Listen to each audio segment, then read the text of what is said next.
Dear daughters, your father and I just came in from raking the side yard, hopefully for the last time this year. There wasn't much left, but enough that we couldn't, as much as I wanted, leave it on the grass. I was going to let your dad do it all by himself and stay in and rake all that cat hair that is all over the house.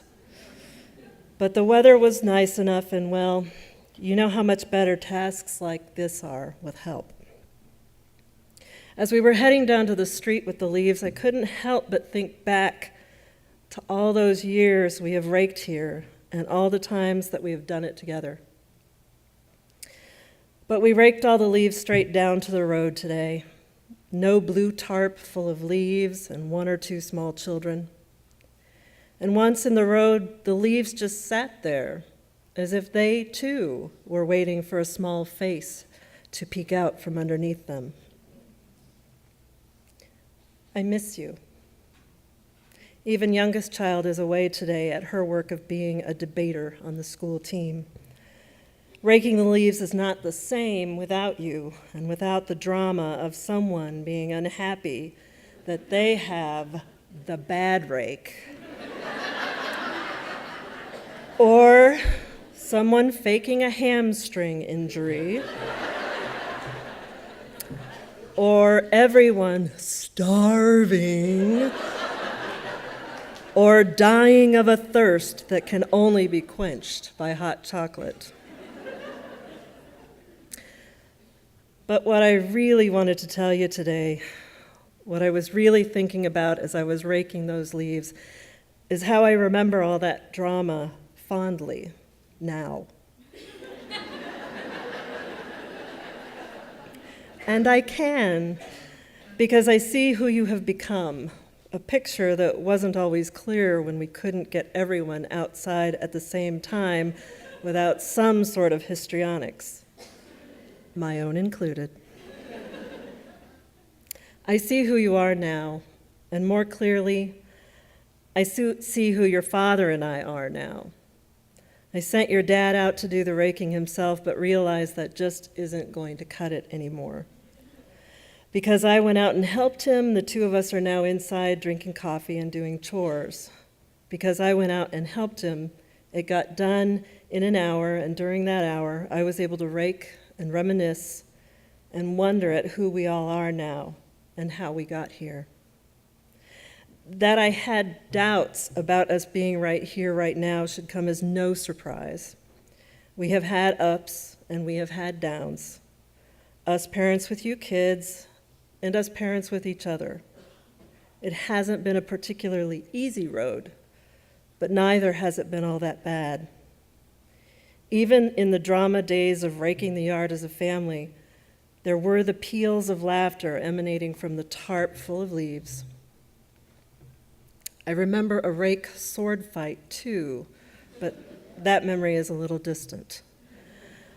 I suppose what I'm trying to say is that I saw the parallel between the simple task of raking leaves to the street and the larger, wider task of becoming a family. We do things not because they are fun, but because they have to be done.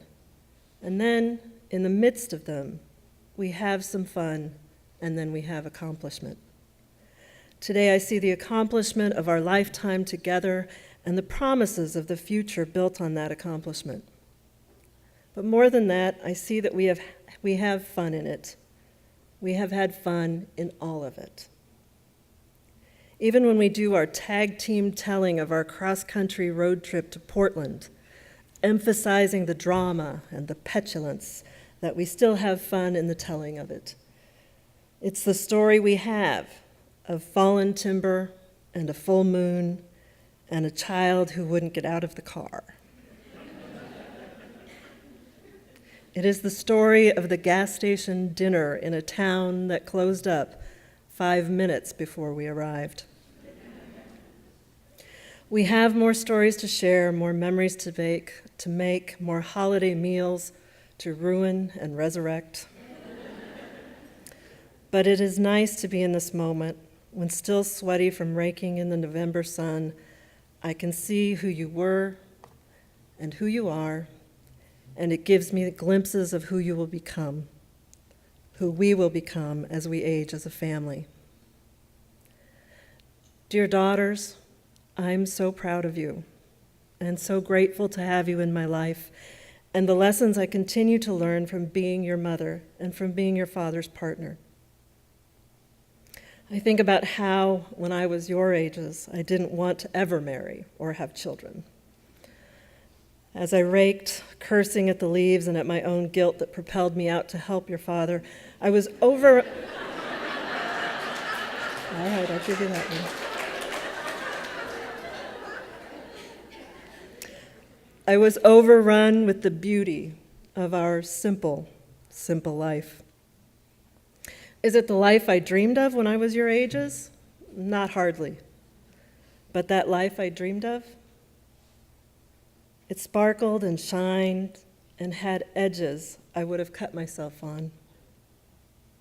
This life, it's the place of soft landings and gentle and sometimes not so gentle reminders. If all I have to show for this life of mine at the end of it is the love I have felt in this life, then I win. I have won.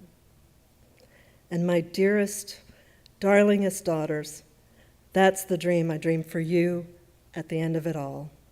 A wish that you felt loved and cared for, that you know someone has your back, and that you know when it is time to take up the rake, to have someone else's back, as it were.